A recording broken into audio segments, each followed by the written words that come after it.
Good morning, everybody. Welcome into the SFS channel. We've got ourselves a really interesting episode today. So we just finished up the majority of the Week 10 NFL game slate. In this episode, of course, as we do every single week, I'll be diving into some early waiver wire pickups, some guys to target for your leagues that could potentially be assets for our teams and rosters, lineups, whatever the case might be for the rest of this season. So today we're going to talk through some running backs, receivers, we got a tight end, some streamer defenses, a lot of good stuff to get into, dive into, and break down in today's video. So with that being said, I'm not going to waste any time and let's dive right on into the running backs portion of today's episode. Boom, let's dive in here. So what makes today's episode particularly interesting is the fact that we've got some new names and faces in some changing situations that I feel that we've been in kind of a lull the last couple of weeks in terms of the utility of waiver wire pickups and the overall quality of player available for leagues. But again, the dynamics and situations for these players are definitely something to get excited about this week. Kicking it off again, we always start with the running backs portion around here. Rachaad White at 44% rostership, the rookie running back, third round pick for the Tampa Bay Buccaneers. I've been really impressed with him the last few weeks here, and I've seen and personally felt that his stock has been on the rise since the somewhat midpoint of the season. So if you want to think about that as week 8 or so, the usage in the offense has been increasing for him. We've been seeing him on the field in critical down situations for this Tampa Bay offense. Now, in this matchup, they really plunged and increased his workload. 22 carries, a $105 in Week 10 in the Munich, Germany game, the first contest ever held there for the National Football League. So, exciting stuff. Leonard Fournette is still very much involved into this offense, but heading into the bye week, Rachaad White's stock is definitely higher than ever. Now, he did exit the contest in the fourth quarter with a hip injury, so some small context there, but it was a late game issue, so it was a clear jump in usage for Rachaad White overall, not just a late game or second half deal where Leonard Fournette was injured and he soaked up the work in his absence. They trust him, they want to get him the rock, therefore he is a viable and valuable fantasy football asset.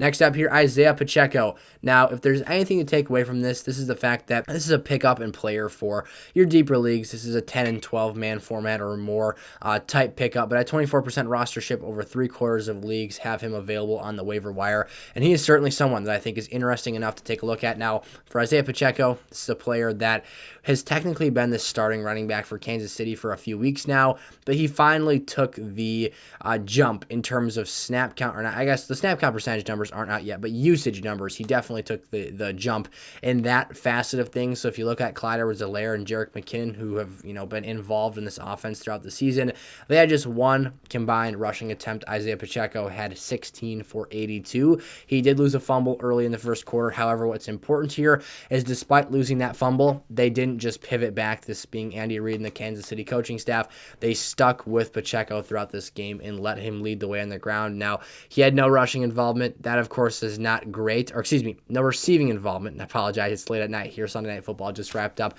No receiving involvement for Pacheco here. However, it is a situation where he was the clear-cut leader on the ground and therefore seeing some value, has RB2 level upside, and has a nice matchup against the Chargers on Sunday Night Football coming up next week. Finally here, Latavius Murray. Now, this is again a deeper league pickup. This is one we've talked about consistently here, one of the not new faces in today's episode, but for Latavius Murray at 26% rostership, he led Denver again with just 9 carries, so he didn't break the double-digit threshold. That's not awesome. This is not a high ceiling pickup here. His ceiling is probably a low-end RB2. He's more so a flex play in your standard leagues. What you've got here is a running back by committee style offense, and at the end of the day, you're just hoping that his role in that offense produces goal line opportunities. This is not a high volume, or excuse me, a high production offense per se. Like Denver's offense is not going out there and crushing it every week. I thought they were in for a good game this week after having some success early. That faded and tapered off, and they ended up struggling throughout the contest. But in those spots where Latavius does get the goal line opportunities or a opportunity, he can cash that in for 6 points at any given juncture. Into wide receivers now. Kadarius Toney at 51% rostership is definitely rising up my radar here. His role is continually evolving and expanding here for Kansas City, but I was really impressed with just the overall work that he saw. And there was a catalyst here. It was injuries. Mecole Hardman, his abdominal issue kept him out this week. Juju basically one of the scarier plays of the games today. Basically caught the football and was almost blindside hit. He didn't turn his head around and get upfield yet. He had just caught the football. A safety, I think it was, came screaming down and just collided at full force with him, and he's in concussion protocol. He was not able to return to that game. So in the absence, he had 4 receptions on 5 targets, an 80% catch rate, 57 yards receiving and a touchdown, 90 total yards from scrimmage, and you add in his 33 yards on 2 rushing attempts. He's explosive, twitchy, dynamic. We said these things every week, but now it's really coming to fruition here. Obviously, again, that catalyst was the injury. However, his talent will continue to get him on the football field, and he will continue to do nice things, I believe, for this Chiefs offense. The upside is unquestionably there. Consistency is a bit of a problem. He's more of a flex stream player right now.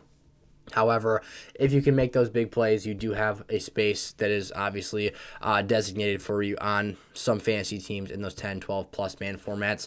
Christian Watson here. How about the breakout game for the Packers? Early second-round rookie wide receiver. 8% rostership. 92% of you should have the opportunity to go pick him up. Again, as always, we take these numbers off of Yahoo Fantasy Football. I find that is the best platform to pull the rostership numbers from, just because ESPN, I've said this almost every week on the waiver episode, but their numbers tend to be or indicate that players are a bit more widely available than they actually are. But for Christian Watson, man, as a Green Bay Packer fan, I absolutely love to see this.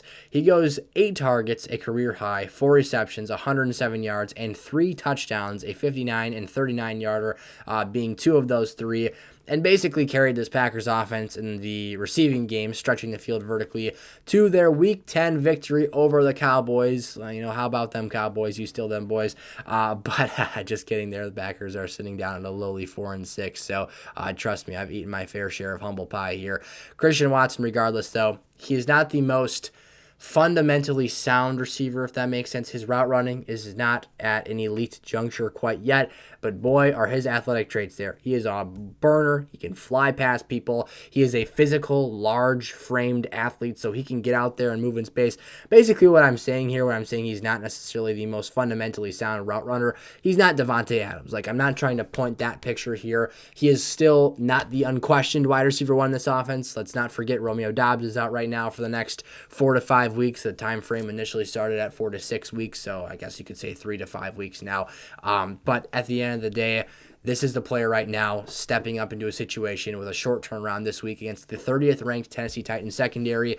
They've got a really juicy matchup, this being Christian Watson, the Packers offense here. So if you're looking for a streamer to go and pick up, I'm not looking too much further than Christian Watson. I think that there is, especially in those deeper formats, and if you're needing somebody, he could go out there and make some big plays happen again. There's almost a dynamic of an MVS feel here in terms of big play dependency, but if Rodgers wants to throw him more footballs, he certainly can, and his overall usage and opportunity in the offense could grow consistently on a per week basis. So I am absolutely stoked to see this level of involvement for Christian Watson on the team here moving forward. Parris Campbell at 18% rostership. Finally, he got something to break his way. This Colts offense got something to break their way, and that something was Matt Ryan being inserted back into this offense, completely rejuvenated and revitalized the seasons of guys like Michael Pittman, gave Parris Campbell a chance here. Jonathan Taylor got back on a roll and looks like an RB1. This offense was unfunctional with Sam Ehlinger at quarterback, and it was a complete and utter mess and disaster.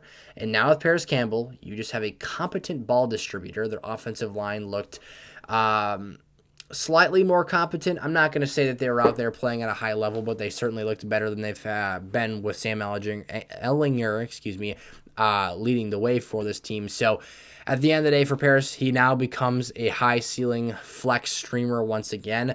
I am also not going to say for him consistency is a huge part of his dynamic here, but at 18% rostership, you can go pick up a guy who got 9 targets this week, 7 catches, 76 yards, and a touchdown, over 10 or nearly 10 yards per reception here.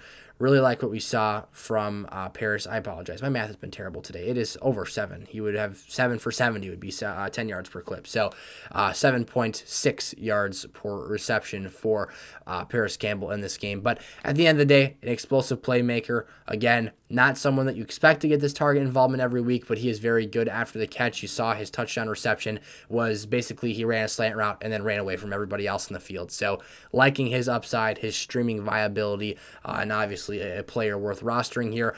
Cole Kmet at 59%. I was a bit reluctant to buy into the hype here. Now I'm there. I'm definitely taking the plunge.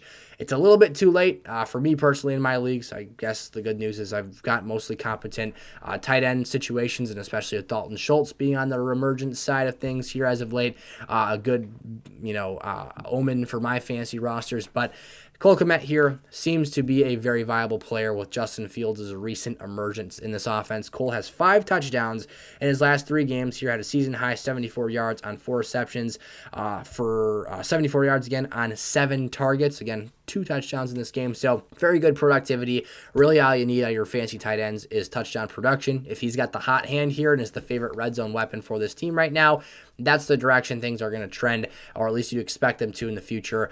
And I like the way they're using him overall. They're getting him downfield, which is something I don't think we've seen too often from this Bears offense.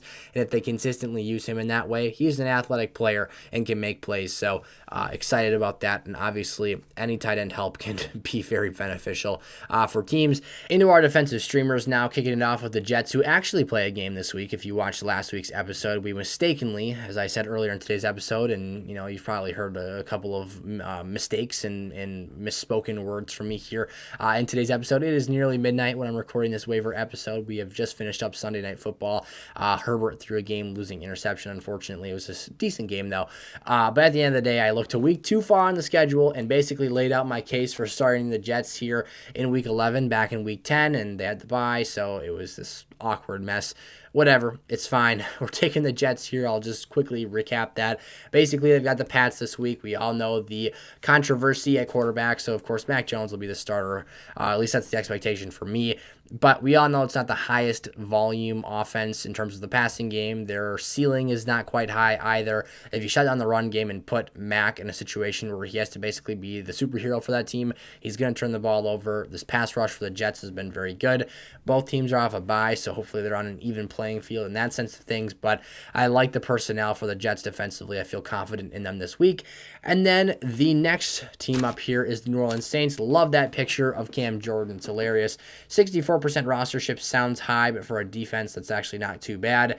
This team has the Rams this week, which has allowed the highest amount of points to opposing defenses in fantasy throughout the season. So basically, you could also get a team that if Matt Stafford can't play next week and Cooper Kupp can't play, you're losing your 2 best offensive playmakers. It will be a complete sputtering disaster offensively and a nightmare for fans of that team. So the Saints look like a really good streaming option, of course, rostered at a higher rate. The Jets, again, were at 19%, the Saints at 64%. So 2 very strong defensive starts for this week. Again, to recap, Kadarius Toney, Christian Watson, Rachaad White, Isiah Pacheco, Cole Kmet, Parris Campbell, Latavius Murray. The Jets and the Saints are our 9 waiver wire pickups here early for week 11 fantasy football. So as always, if you guys enjoyed, subscribe to the channel, comment any questions you have for me down in the comment section below. Also, I've got my top 10, I just punched the microphone, top 10 week 11 or week 10 takeaways as we move into week 11 here. So make sure to check that stuff out. I actually still have to film that episode, so hopefully that's not too rough here. But I'm excited. I've got some really fun stuff to talk about in that episode, and I will see you there. Peace out.